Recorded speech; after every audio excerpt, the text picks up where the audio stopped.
You're listening to the 14th source for all geeky and nerdy news and discussion, which means that you're listening to a podcast. For all intents and purposes. I am D. Bethel. And I'm Andrew Asplund.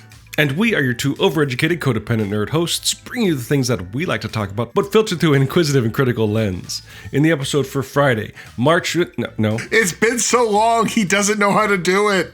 April 11th. Shit, dog. 2025? For the fucking episode. Like, whatever day. We don't know.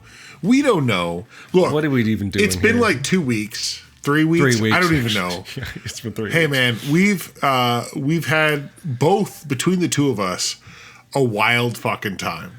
Real life shit. Like, really, I'm going to say this, and we can delete this.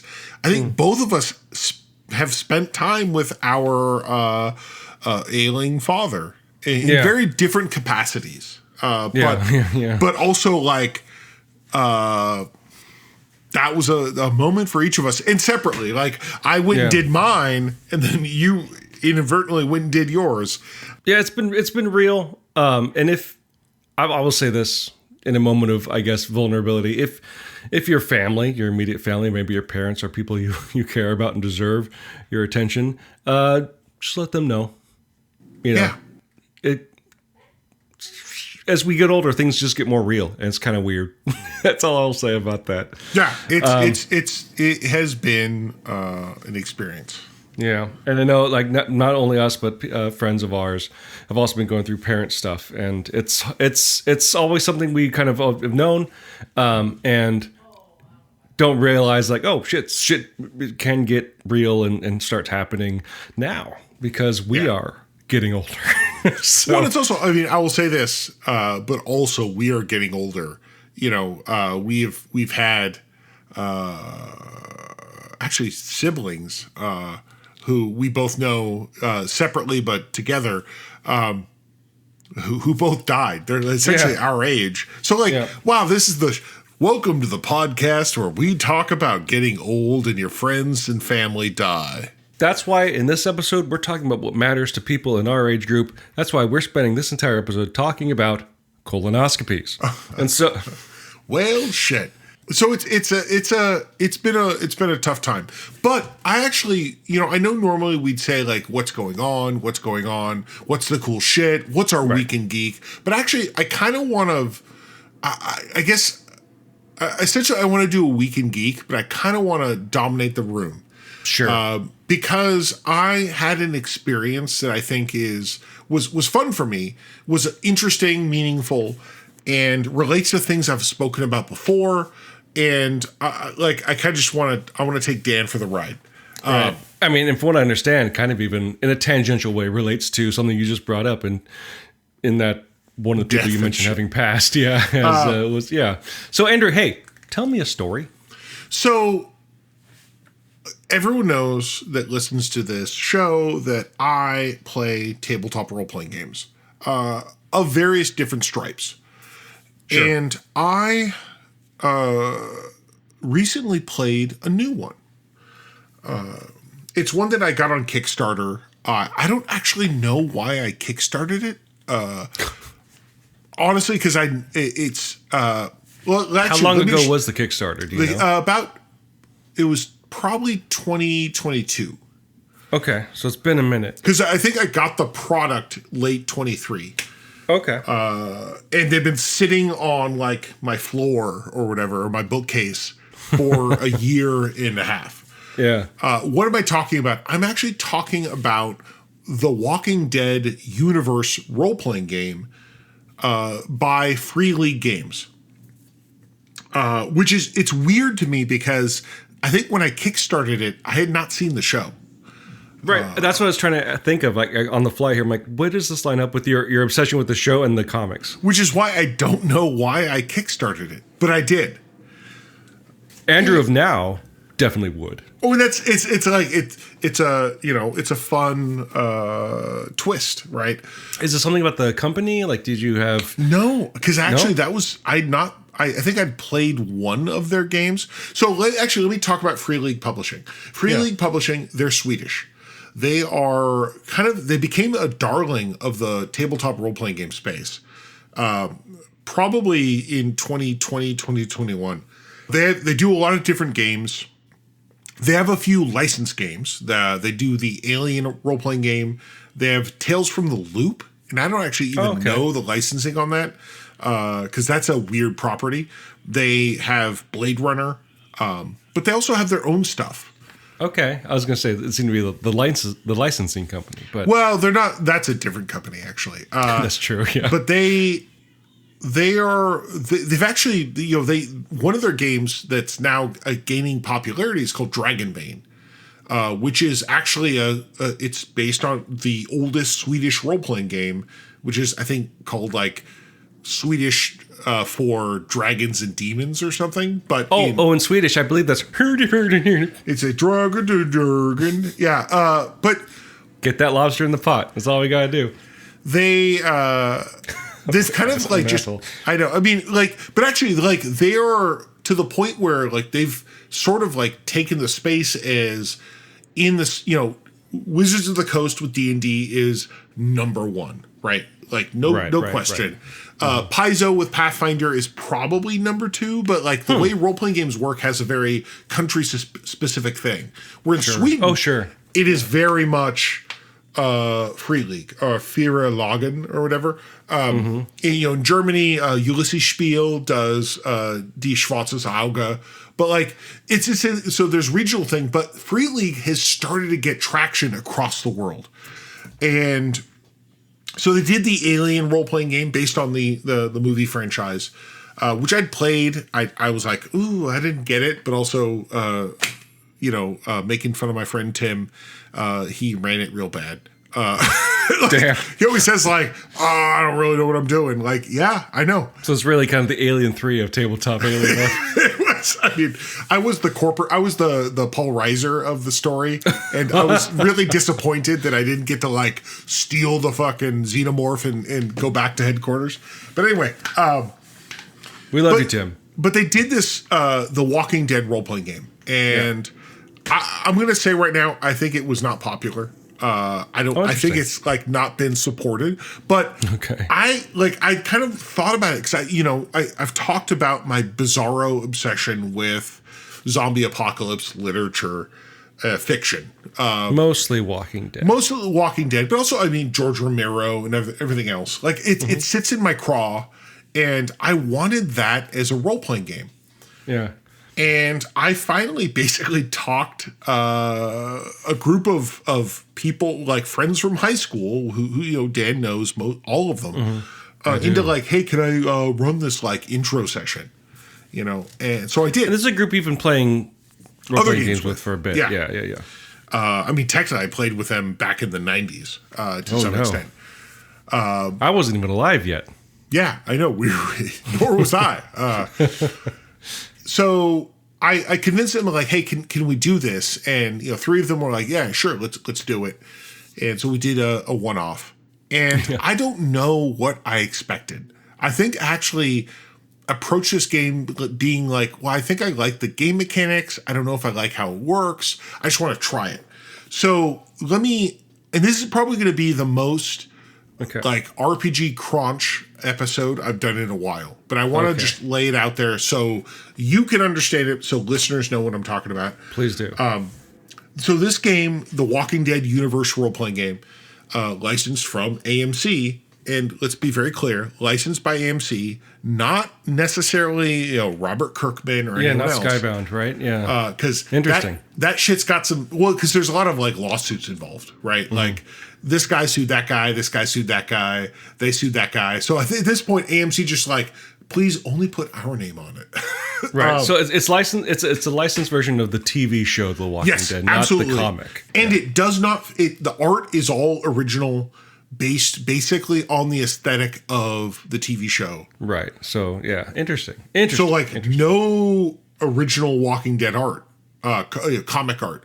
But again, because that's not what they had the license to. Anyway, so let's talk about it. So it's a role-playing game. It's actually the system that they use is based on what they call the Year Zero engine. So this is going to be in the weeds shit. Sure. Year Zero engine is based on a game they released, Free League, in 2014 called Mutant Year Zero. I've heard of this. Mutant Year Zero. Actually, there's a video game.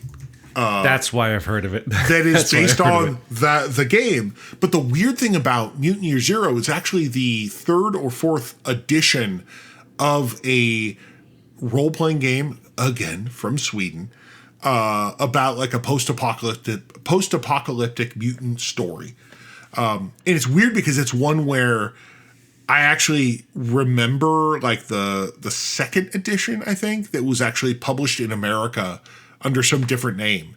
It's just that weird thing like, oh, wait, this is like that weird, like it all comes around. But so they made this game, Mutant Year Zero. It was popular. They started making other games based on the same mechanics, which I believe includes Tales from the Loop, includes Alien, and they're all like different. There's differences, right? So it's like tailored to each game. The Blade Runner, I think, does it as well. So here we are with The Walking Dead. Now I'm going to go into the mechanics. So the idea is, hey, Dan, you have a character. Yes. What's your character's name? Oh goodness, it is Dick Brimes. Dick Brimes. Oh, is he a marshal? Not a sheriff. He's a marshal. Yeah, he's a marshal. Yeah. Right. No, so Dick Brimes. Yes. So imagine that you're playing this game. I'm real bad at naming characters, by the way. I should make this clear. We're talking through the story, and hey, at some point, like, hey, he wants to, I don't know, scout out a site, right? So he's gonna. Okay. Or actually, let's say he gets attacked by a walker, right? So he's gonna roll a check. You're gonna roll a check to see how's this resolve. You have a stat. Your Dick Brimes has there's 4 abilities. One is strength.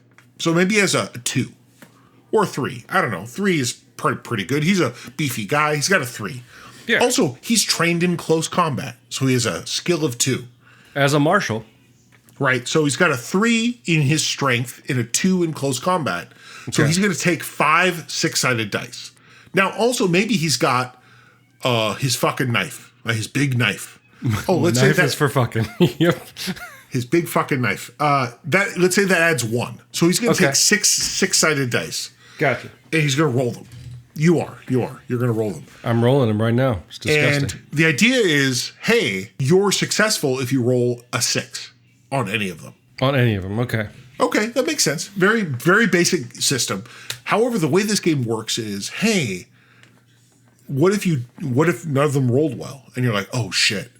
This walker's attacking me, this zombie, yeah. I need to do something. Hey, the game has a mechanic where it says you can, what they call, push the roll. Basically, like, you're going to basically like kind of stress it out and roll again. Now, the way it works in this game is when you push, you're saying, hey, I want to, like, it's kind of like, it didn't go well for me. I'm going to, like, I'm now kind of stressed out. I'm going to try again. So any dice that weren't a 6, you're going to re-roll. However, you're also going to add a stress point to your character. Now, what's a stress point? Actually, it ends up, that adds a die to your pool. So now you're going to roll, not only re-roll all your dice, but you're going to add a new die. But you know what? We're going to actually we're going to color that one differently. Like in the official dice, that one's red. The others are black. So you're going to roll this new pool. And if you get a 6, you're successful, and you're like, woo! I stabbed the fucking walker in the head. You're gonna be like, yeah, man, it was, for a moment, we all thought it was very stressful, but then actually I recovered. I pulled my knife out and bam, I took it out. Great. Yep. So you have these stress dice, which you rolled. And if any of those dice roll a 1, that's called what they call you messed up. That's like actually what it's called in the rules. Oh, wow. You messed up. Okay. But basically, it's like that. And so here's the thing. Let's say when that walker attacked you, you already had a stress die. You would have added that die to your pool and rolled it. And if it rolled a 1, same result. I messed up. And what's that mean? You messed up. You could have rolled a 6 and you would have been successful. But then, you had that stress die that rolled a 1. So think of it this way. Like, you fought the walker with your knife. Bam, bam, bam. Oh, you're able to kill it. Oh, you broke your knife. So that's like the easy thing. Okay. Like, oh, man, you fucking broke your knife. You don't have your knife. It's broken. or you're shooting at people, whatever the skill check is. Right. Bang, bang, bang. Oh, you ran out of bullets. Well, fuck, put that gun away. So it creates this. It's something that other games have done where it creates like a you're successful or not, but then also there's like a oopsie poopsie, something bad happened. Is what happens on the roll of a 1 on the stress die like determined by the GM? Yeah. And based on what you're doing, there's a table of like, are you not sure? Like, do you need idea, inspiration, right? Gotcha. And I would say that like it sometimes can be a discussion because actually that happened in my game. But also, here's the thing that actually this game does in an interesting way. The walkers, the dead, they're not like monsters you fight. In fact, the real fighting is actually with people. Spoiler, it's the fucking Walking Dead. Whoa. The zombies it's like the Walking Dead are really the people. The people, yeah. Who survive. I would say that like the zombies are more like an environment. Sure. They're to the point where like every scene you actually technically have what they call the walker threat, which like starts at like 0 is like, hey, there's no walkers here. Right. 1 is like, yeah, they're around, but in the distance. 2 is like, they're getting closer, but they don't see you. 3 is like, oh, they see you. All the way up to 6, which is like, they're fucking in your grill. Yeah. And there's a separate thing of like the size of the horde. But like the idea of just that concept of threat. Like, hey, you can imagine, right? Any episode of that show, hey, we're doing a thing. We know there's zombies nearby, but we're fine right now. But imagine like now I roll a check for anything, for like searching for gear, right? Searching for supplies. Oh, I rolled a 1 on a stress die. Oh shit, I messed up. I made too much noise, whatever happened, the threat goes up, right? I did something too loud. I did something whatever. I attracted the attention of the walkers, right? Which I actually really liked about this is that they turned the zombie threat into just this kind of like, this almost like pervasive, like there's always the thing that could happen. So here's an example in the game I played. At one point, the characters they're searching for people that left their group. Right. They'd followed them all the way to like, they'd been captured by another group. They followed them to this like, like an enclave with a walled, like some sort of walled compound. And one of the characters said, well, I'm going to crawl up into the tree with my binoculars and like scout it out. Sure. Right. So he rolled like whatever the scout check was. But he had a little bit of stress, or actually, I think he didn't roll any successes. So he's like, well, I'm going to push that, right? So he added a stress die, rolled it, and got a walker, a 1 on the stress die. Okay. So he's like, and I was like, okay, well, but he was also successful, right? So he like successfully scouted the scene, but that was like, well, what can I do? Well, I could have just, done the normal thing, but I'm like, no, this is The Walking Dead. As it ends up, there was a fucking zombie you didn't know was like stashed in the tree. That as you're up there, it grabs you, right? And now suddenly you have to like fight off this zombie. Wow. Okay. And that became like a thing that like, I didn't plan that. That just happened because he rolled Because dude rolled poorly. Dude rolled poorly, which, by the way, could be the name of the show, right? Like, dude rolled poorly. Yeah. In fact, and you know what? Never would have happened if Dick Brimes was on the case. If Dick Brimes didn't roll like shit. So yeah, and that's the kind of thing where, for me as a role-playing game, it does, and again, this is not unique to this game. I think what this game does that compelled me a bit was that it took this idea of like the undead, the walkers, and weave them into like, they're essentially always in the background. Yeah. So there's always this threat that like, hey, it doesn't matter what you rolled. Like if you're rolling a check to like drive my car, you rolled a fucking 1 or whatever it is. Like, hey, you attracted the attention of the walkers, right? The threat is now higher.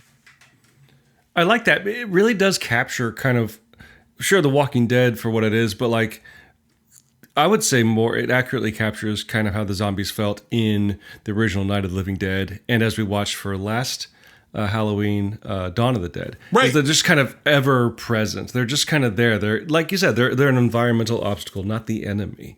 Right. And that's actually, I think what I liked about it was this wasn't by the end of it, although we had some very Walking Dead moments, it was also just, that's a zombie apocalypse thing. Like, no, you didn't know, like someone, like this was the thing. I think someone was searching a house, rolled a 1 on the stress die. Oh, as it ends up, you open a cupboard and someone had stashed their fucking dead mom in the cupboard, who's now a zombie. Who now, right? And like, oh man, and we all accept that. Like that makes sense because that's the narrative. That was. I think for me, it was this experience of, wow, this actually works really, really well. It captures what this game, like what this genre does. And I would actually take a moment to pause and say that this stress mechanic they had, it's not new to this game. It's actually, they used it in the Alien role-playing game. Oh, sure. That makes sense. But the Alien game, it was not you roll a 1. The idea was that when you rolled the 1 on the stress die, it was that, your character like freaks out. Yeah. Right. Which again, I guess was part of Alien.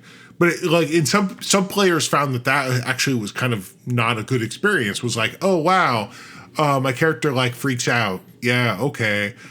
We're all gonna die, man. Right. It's and you could see where that came from. But when they adapted it to The Walking Dead, they actually said no. What it has the same like. Because I think Alien said like, oh, could be you run out of bullets or whatever, but also your character freaks out. Where in this game it was like, no, it's actually the primary mechanism is the zombie danger increases. So actually, really, I was so impressed by the end of it. And the 2 moments I want to actually highlight, and it involves a mutual friend of ours, because of the 3 people I played with, I think 2 people had seen at least some Walking Dead. 1 person had not, and boy, oh boy, it was obvious. Apparently had no context for zombie anything, because it was kind of like, all right, dude, come on. But talk about a cultural zombie. You know, the 2 moments I want to really highlight, and this was definitely like my group, but like it kind of sold me on how this game can be fun. Was and I will say that like he may as well have been playing Dick Brimes. Because he took like the pre-made character and he leaned into like, yeah, I'm Dick Brimes. Thank you, Ryan. But it was, I think the first scene was at some point they find someone who, the scenario said like, oh, there's someone who escaped from this other bad settlement. These bad people, and the character, like they found this person and she was like, oh, she was a survivor. She'd been kind of not tortured, but essentially similar. And they, made a roll or 2.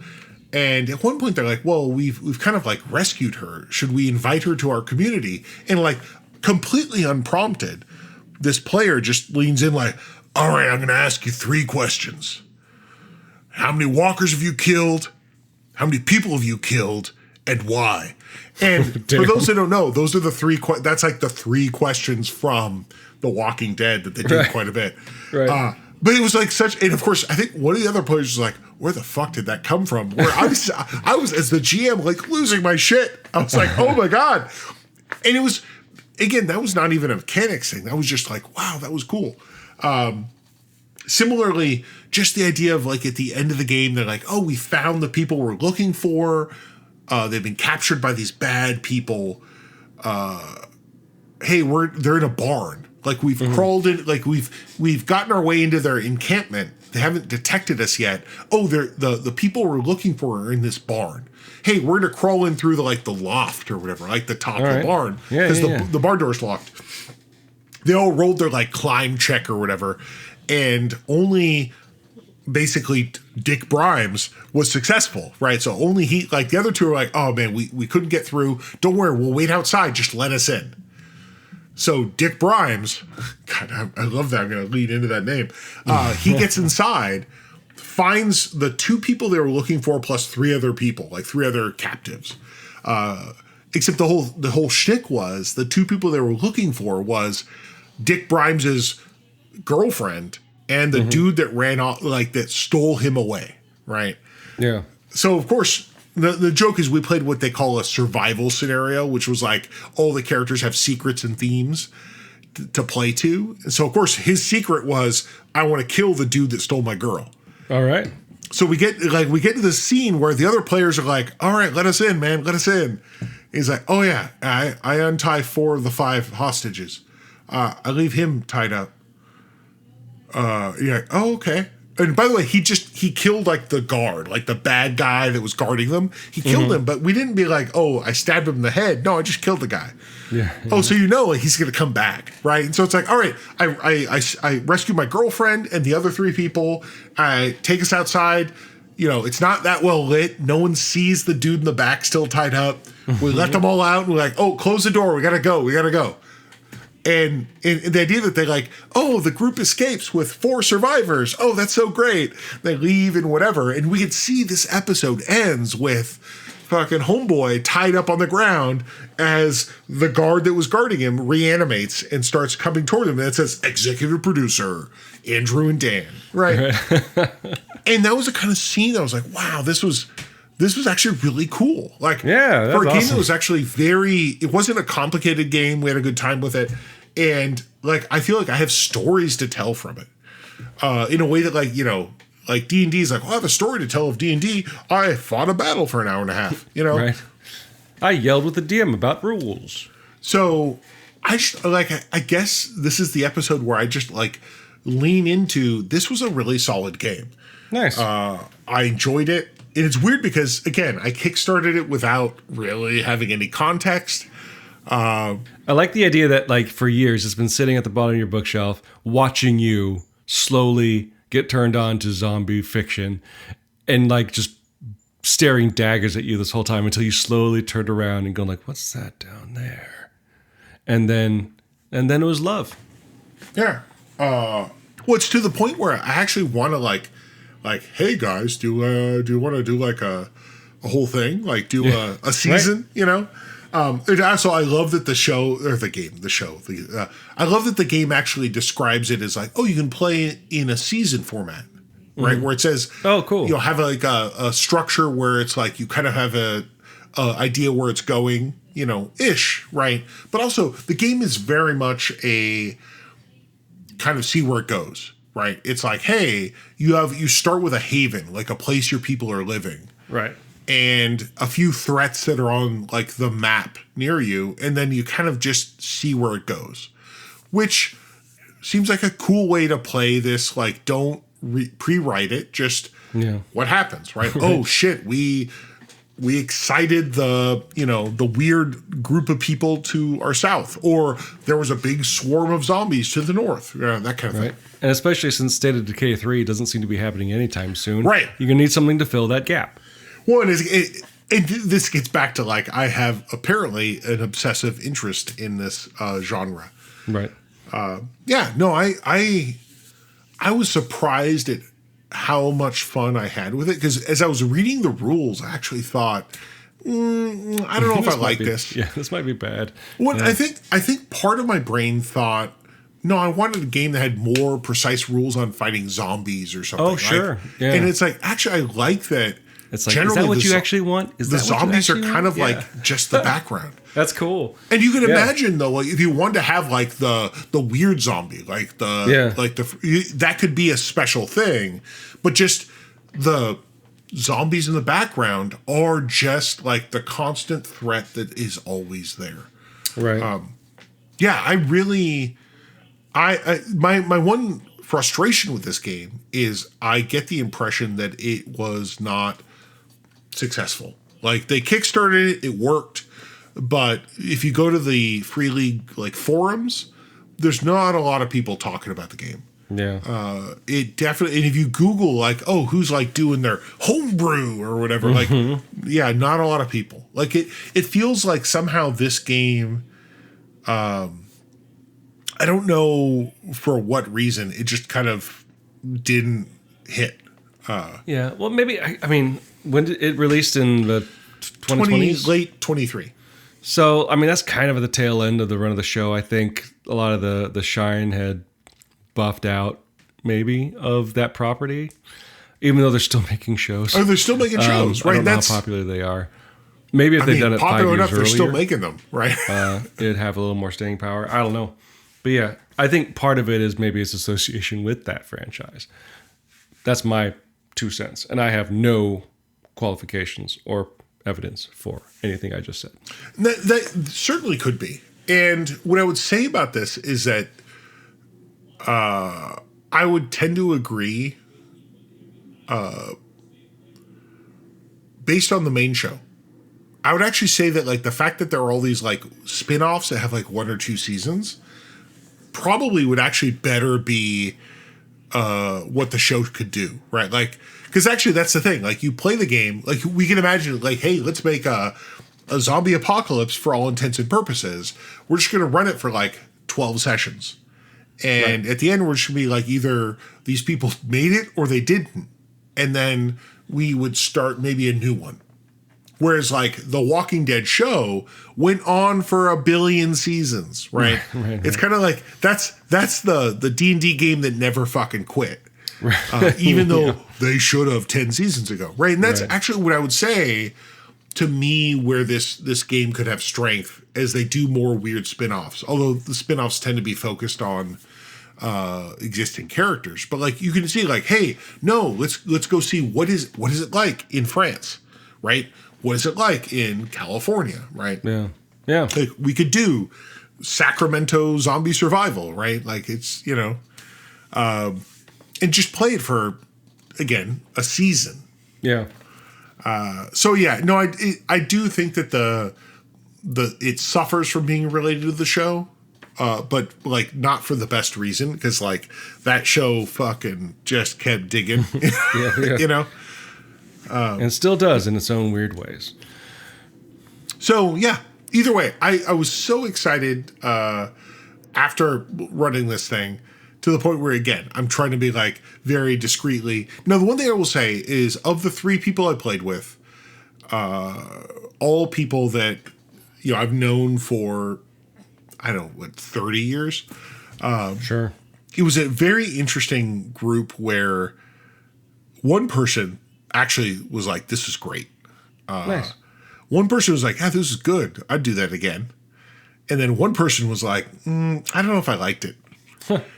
And the joke is the person who didn't like it, didn't have any context, like had never seen the show or really was into zombie shit. But also, I think was upset it wasn't crunchy enough, like wasn't, like fussy game enough. Where the other 2 actually liked that, right? More story driven rather than dice throwing and number crunchy kind of stuff. Well, like it's more about just what moves the story forward rather than like, no, let's actually have a 60-minute battle with 7 zombies in a forest, which, and I get that. Like I play Pathfinder. I get that.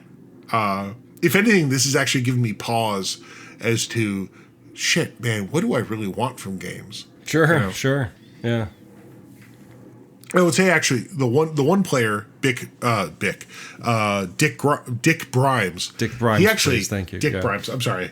He actually, he really just leaned into like this was actually great because it was just the story was king.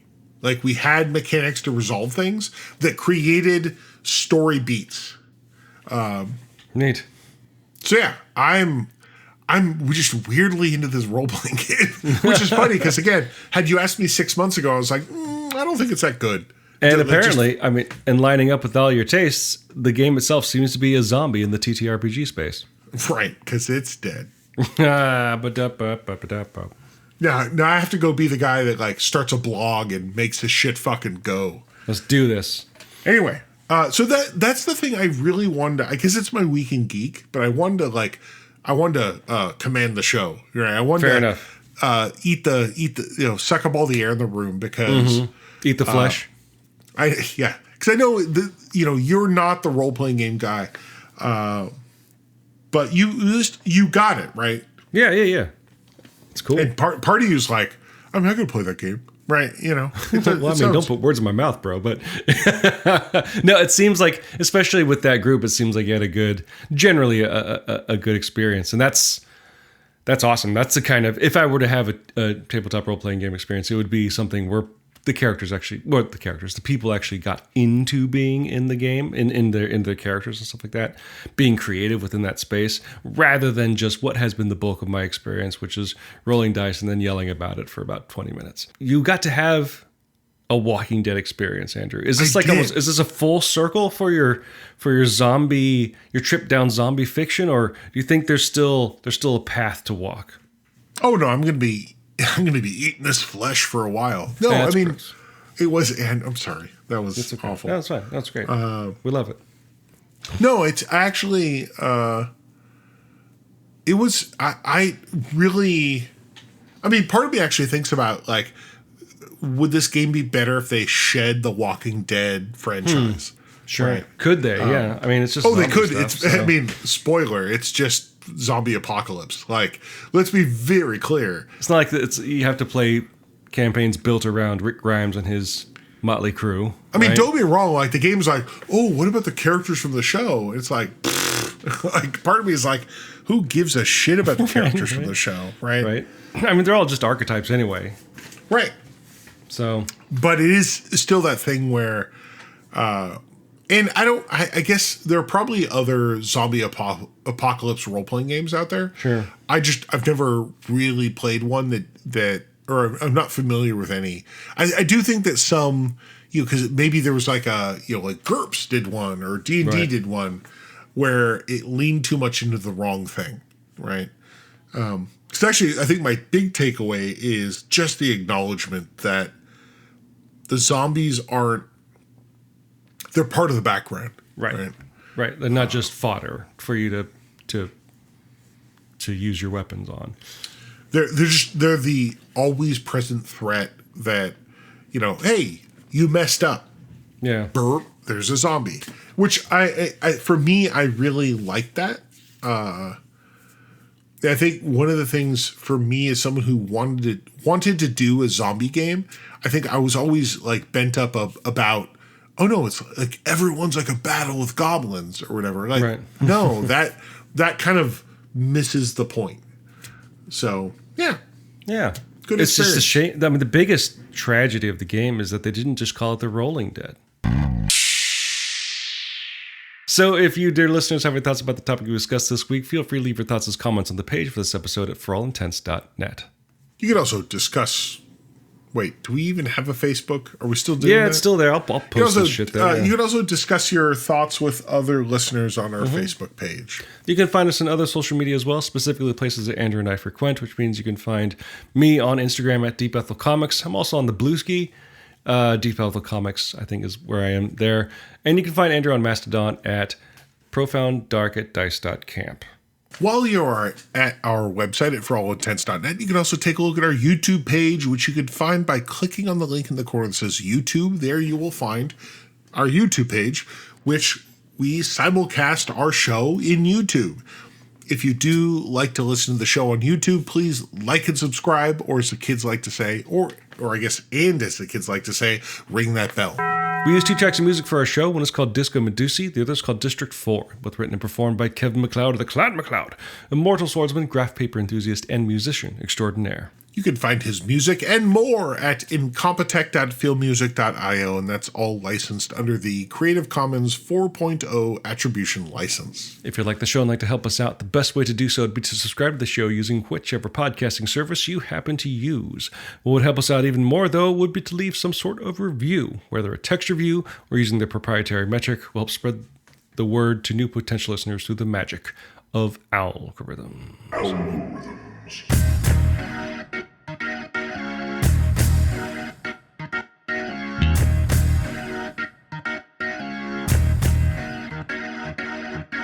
I hate to bring the show back down to a sort of sad note, kind of how we started it in a way, but I think lots of famous people die, and I would love to cover them all. No, I wouldn't. That sounds like a really sad time. But I think I wouldn't be me if I didn't acknowledge. Nothing but the fucking People Died show. Right. Every week, Hey. well, someone else died. Well, now we got an idea to let's close down this show and let's start a new podcast, Andrew. But no, last week Val Kilmer died surprisingly. Let's say surprisingly. I mean, he was ill. He had been dealing with an illness. He had throat cancer, I think, for years, and died of pneumonia at the age of 65.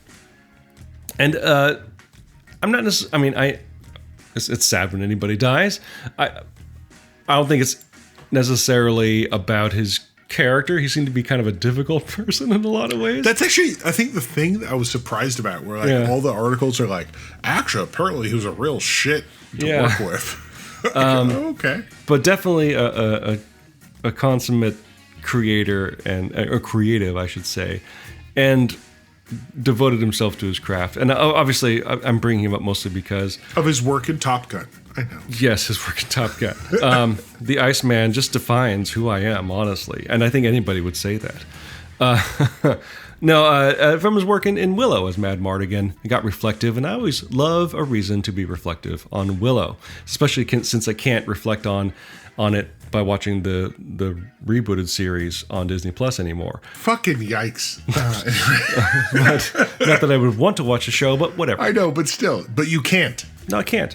And there's no way to watch it at all, I guess, through legal means. But anyway, while I was taking care of my dad the last week, that's when the news broke.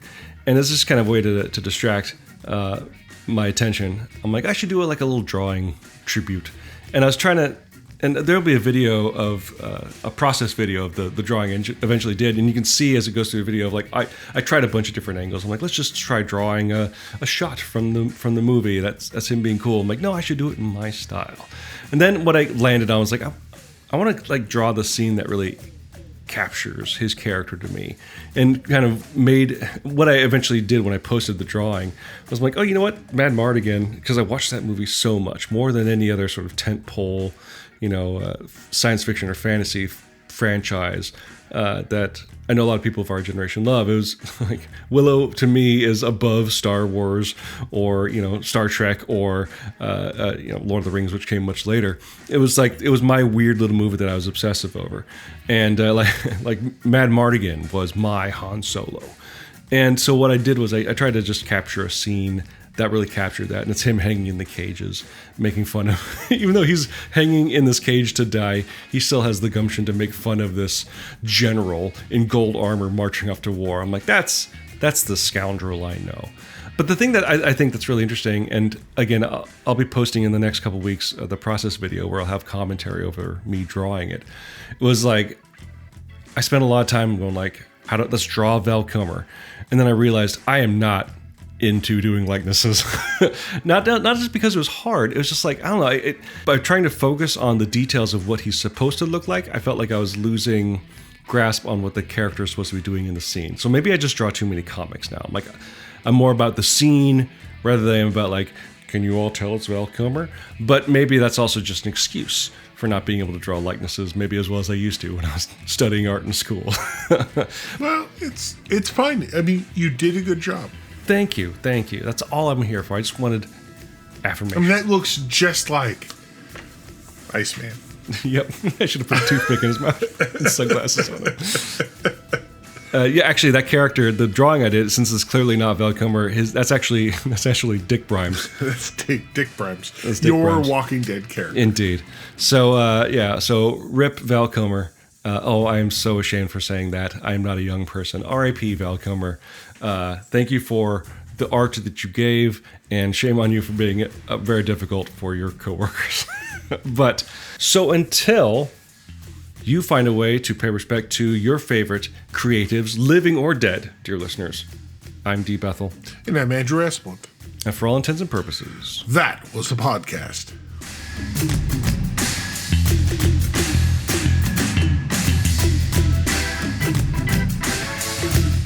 Long live Dick Brimes.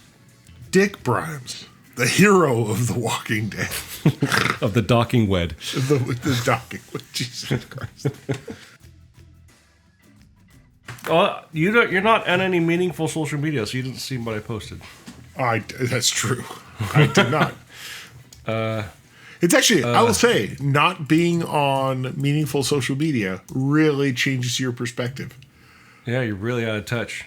Useless, basically, as a human being. You're out of touch. That's the parody we need. You're out of power. Yeah. When people talk about shit, you have no idea what's going on. Barb, barb, barb.